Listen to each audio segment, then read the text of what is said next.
Hello Aries, how are you? Today is Monday, November 30th. It's 10 a.m. here. And as I'm speaking to you, the sun and the moon are in direct opposition in a penumbral lunar eclipse.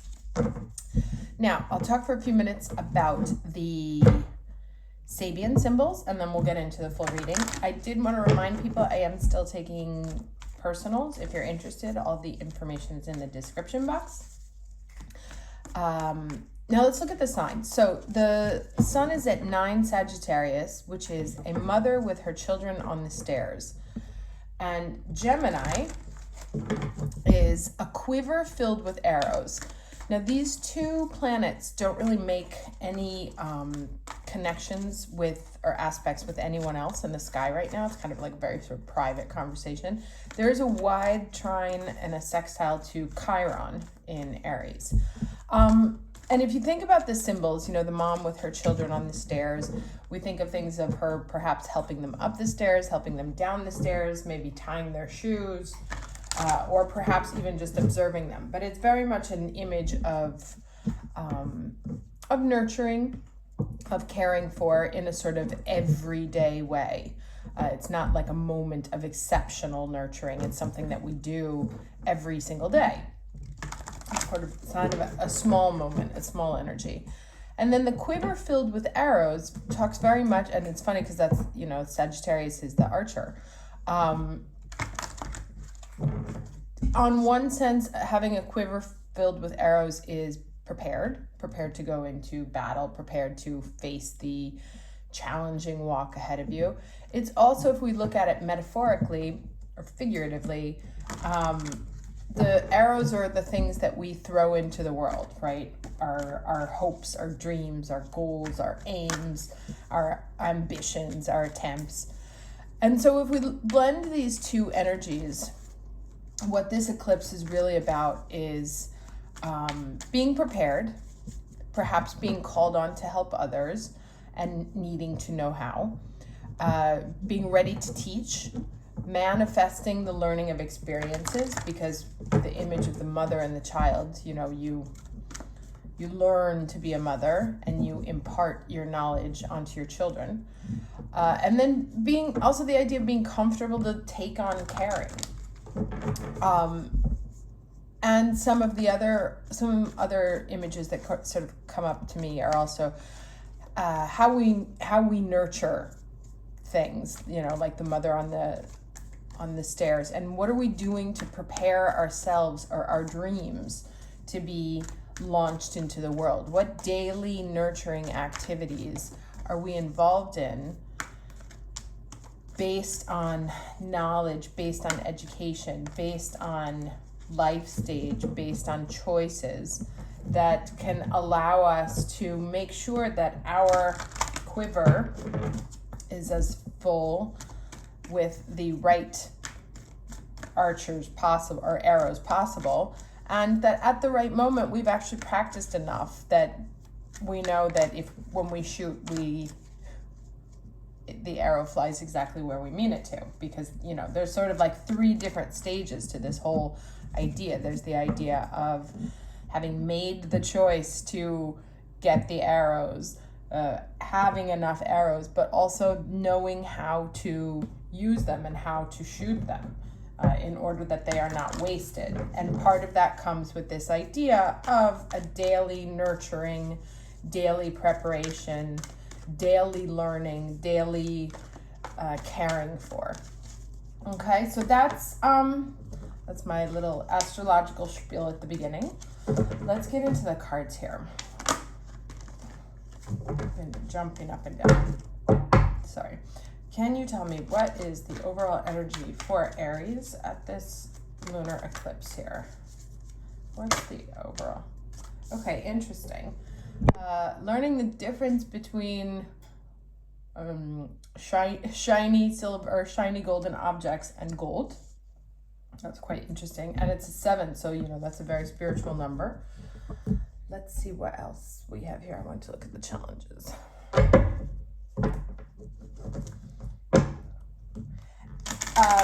And this is interesting because there's also this sort of motherly figure. This is the oracle. She has one on every card. But the deity who also helps you learn, right? To learn to discern the difference between something that's real and something that just looks nice and shiny. And that's kind of also that like motherly lessons that the universe also on a day-to-day basis is that sort of figure on the stairs with us as we go through this adventure. Can I get the challenge, please, at this eclipse? What's the challenge for the eclipse?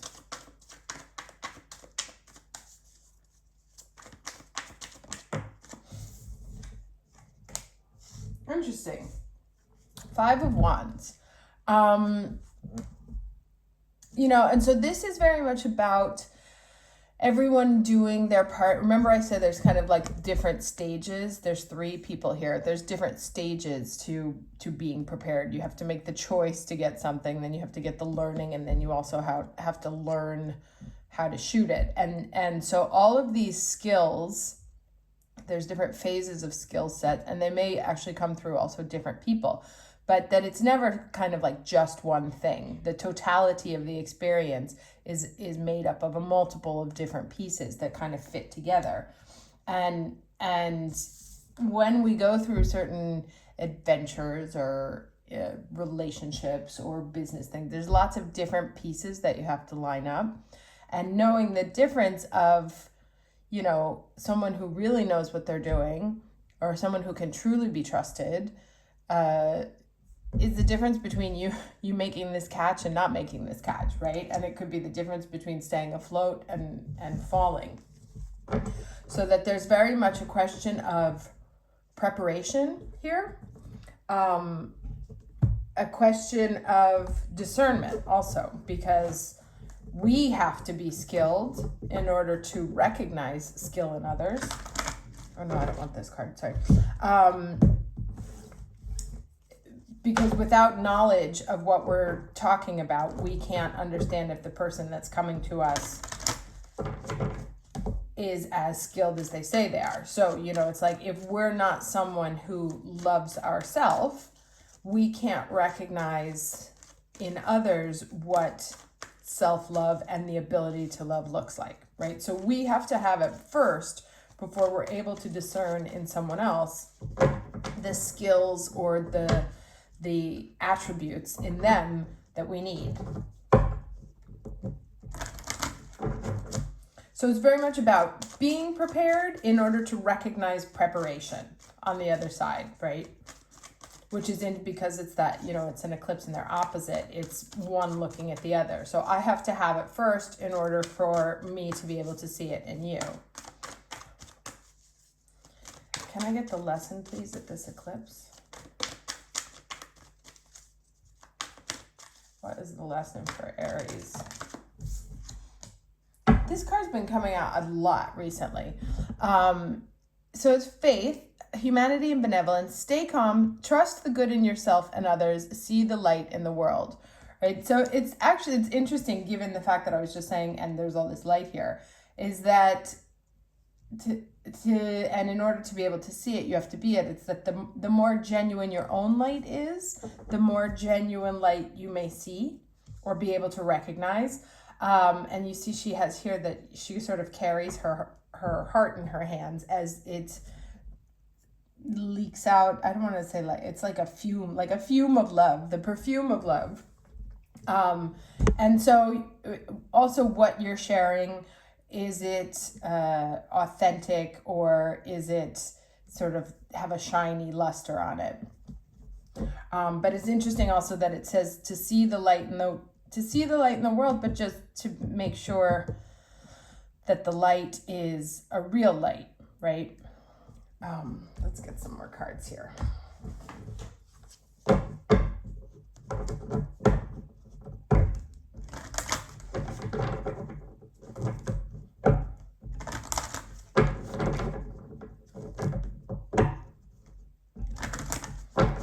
Okay, can I get 2 cards, please, for the energy, the beginning and at the end, beginning and ending energy of this eclipse?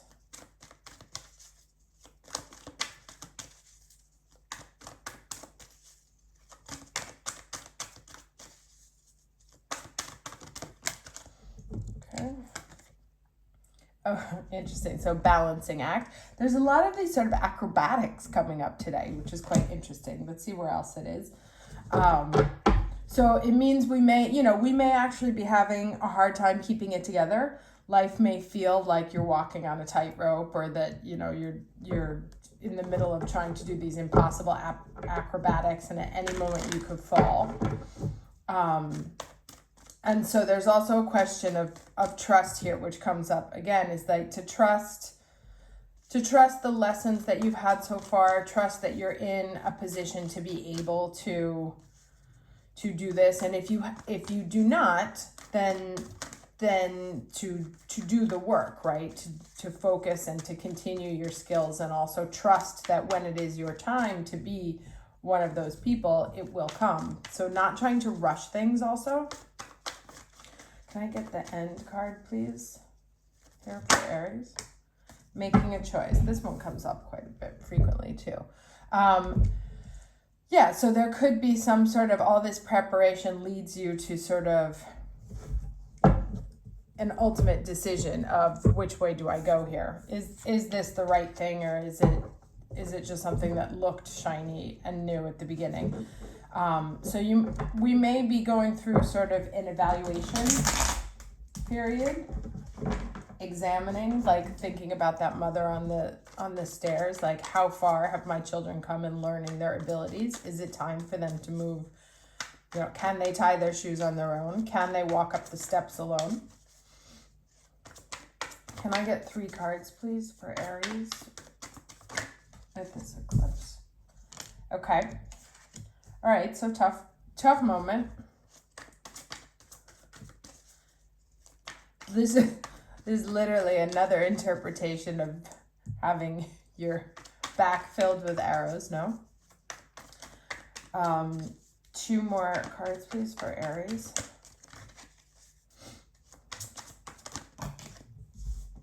Oh, nice. Okay, and interesting because this is, it's so funny because I don't know why, but as I was thinking of the Sagittarian Sabian, the 6 of Cups came up, right? Thinking about the mother on the chair, and the children tends to be sort of a 6 number and a family number. So I was thinking of the 6 of Cups, and there it is.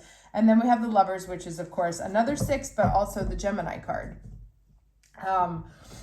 So interesting, also kind of like, and also a choice. So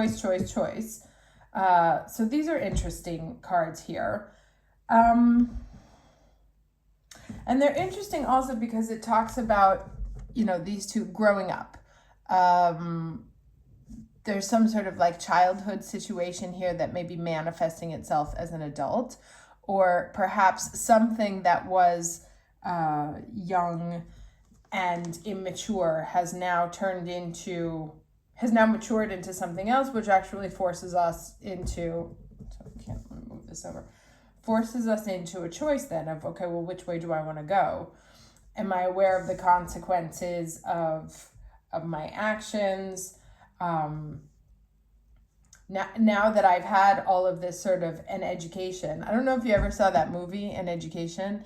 It's quite interesting. It's about this young girl who gets involved in a love story with this guy that she thinks is like the cat's meow. He's like older, has rich friends, takes her out to nightclubs and stuff like that. Of course, he's married. And the whole, sorry, I should have said spoiler alert. The whole movie is about her getting an education in love, and the education in love comes through some very hard knocks about walking into a situation sort of blindly with rose-colored glasses and not being able to, or not wanting to see the truth. And then ultimately what happens is, she has to make a choice of whether she wants to stay or go. And then what happens to her? So these lessons, and we've talked about this many times in the past, is that the lessons, our education sometimes come to us at a painful cost. And it may be that the person we thought we could rely on didn't catch us when they were supposed to. Or it could be that, current situations have us feeling completely like life is about to take us out. And This one here seems to me to be like there's something that perhaps we're not seeing, or there's something that we looked at with nostalgic, perhaps not quite as mature eyes. And that may be coming to light now. The truth of the situation is coming to light now. It's that like, am I really prepared to take this on? Is the person I'm dealing with gonna catch me? Or is this gonna risk, like, do I even have the energy to deal with any of these things that situation in my life would require me to have? And so kind of looking at a situation very objectively and with very grown-up eyes, to see the naked truth of the situation. Am I ready? Are they ready? Is this a good, this situation is right before the fall of man. So, and the angel's giving a choice. You can do this and then this happens. Or if you do this, that happens. And so being aware of your options and what the choices imply afterwards, and understanding if you're ready to make that choice, if the other parties are worth making that choice. What kind of choices are we dealing with, and are they sound investments, and am I ready, prepared to be able to do what needs to be done?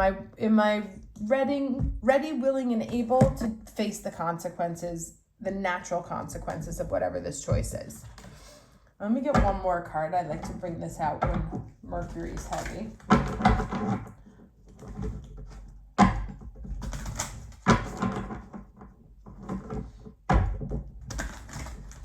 I remember we kind of talked about when Venus moved into Scorpio that she was going to get real serious about whatever it is that she was thinking of, that she wanted to do: love, money, business, investment, sense of pleasure. And so it was like moving kind of from I'm willing to close an eye just because this is fun, to now like, okay, I need both eyes open here. And am I willing to go to the depths on this or not? All right, can I get a card for Aries with this eclipse? Okay. Yeah, I'm not surprised. So the card that came out is Augur of Mastery, right? And I'll read this for you.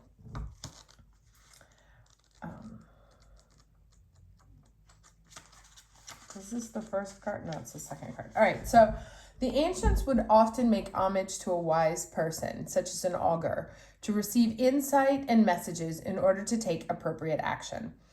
You, however, are not required to do so, as Spirit calls you to step into your own sacred space and call upon the augur within. So interesting. It's, like I said, it's very much a moment of mastery, right? Like you've taken your lumps, and now it's calling on you to be the master here in whatever it is that you've been developing. Here you will find strength and a wisdom that will lead you towards mastery of the self. As you tread this path of the chosen few, embrace the gifts that are bestowed upon you. Develop and hone your natural abilities in order to share the message that Spirit has for you and others. This is your calling. It's time to stop fighting and to acknowledge who you are. The augur understands the mastery of acceptance. It's time for you to do just that. The incantation is, I finally let my ego go. It does not serve, and now I know that my pride comes before a fall. This I must master most of all. And then some other meanings here are, and it's so interesting that all this comes up, right, about the fall and mastering things and being left without, this is sort of like ego death here also, the stripping away. You are a gifted medium. Don't be afraid of your natural connection with Spirit. Listen to your calling. Time for self-realization. Practice transcendental meditation. You have a natural sixth sense. Time to trust. Okay, interesting. I want to get one last parting words of advice here. Parting for today.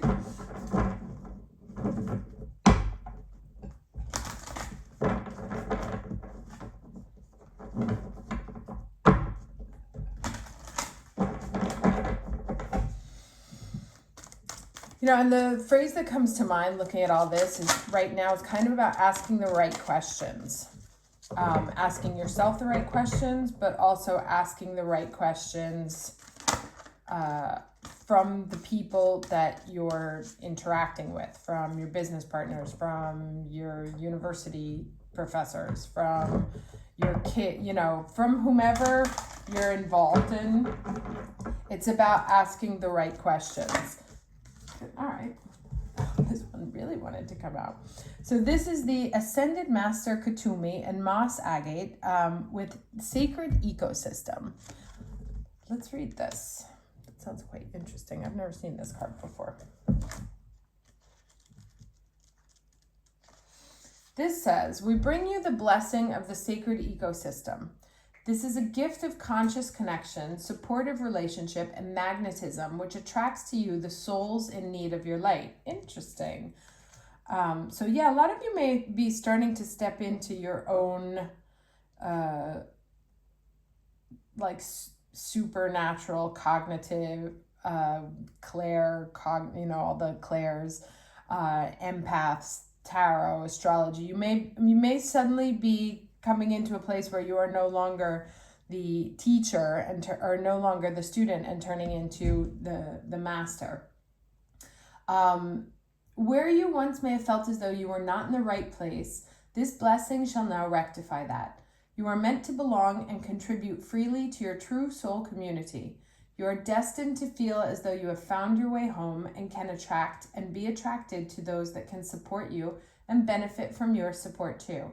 As you let go of past rejection, of the belief you have to accomplish your divine life mission on your own, or fight to have your place in the world, you will allow the power of the sacred ecosystem to transform your life. Your life purpose shall flourish, and your experience of conscious connection with the world around you will heal your heart and soothe your soul. Very, very interesting. So this is it's very nice because it actually talks about not only taking a step up into being the masters of our own life, of our own energy, of our own whatever, but also says, that we start attracting back, or will start attracting into our life the people that we need. And this discernment that we have acquired over because of these lessons will give us the ability to see who has the true light and who doesn't, right? Because this is always going to kind of be a factor. So very much about stepping into your own sense of mastery, asking the right questions, looking at a situation with sort of more mature, more educated, in quotes, eyes, or at least looking at a new situation with the benefit of these lessons that you got here from feeling like you were going to fall, perhaps from falling directly. It's like, what did that fall teach me about being able to evaluate situations or being able to evaluate other people, about the people that I allow into my energy field? And then taking this step into the next level, into the mastery, it's like starting a whole new chapter here of what you will put up with, what you won't put up with, what you're looking for, really sort of graduating to another level of ecosystem, and finding that as you step forward into that new space with this sort of renewed, more mature way of seeing things, with a thorough analysis of a whole new level of stepping up, that the people that you need are going to start will match your experience, that you won't be getting in the fools or the glitters anymore. The people that will be coming to you are a reflection now of your own level of mastery, and that those people will start to reflect your energy back, and you create a whole new system. So it's very nice, sort of leveling up spiritually here into a whole brand new chapter. And sort of, this discernment of knowing who's going to catch you and who's going to not is what will, and you being able to see it before it happens is really what's driving this change. So the change is within you, and it comes as a result of these falls at the beginning.